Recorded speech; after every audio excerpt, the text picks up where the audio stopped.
end racism. But if that's its motivation, the majority proceeds in vain.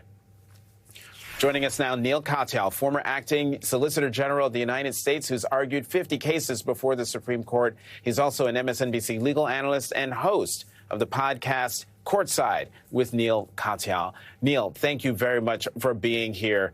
Perfect person to ask this question. What are the immediate practical effects of this ruling? So I've had a lot of involvement in these cases, so I'm going to speak here just personally, not on behalf of any of the institutions I'm involved with. But I think that, it is a decision that Jonathan is disappointing, but in some ways it's much narrower than people expected because it did leave the door open to well-crafted affirmative action plans that focus on an individual's application, what she or he writes in the essay, focusing on the impact of race and what that individual would bring to campus. The Chief Justice in the last part of this opinion for 6 justices says that's okay.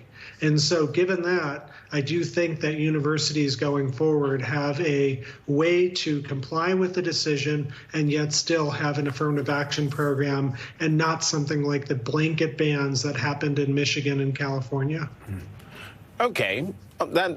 Much narrower. Okay, that's a sliver of sunshine there. But you took issue today with Chief Justice Roberts invoking the Equal Protection Clause of the 14th Amendment at the very start of the majority opinion. Explain why.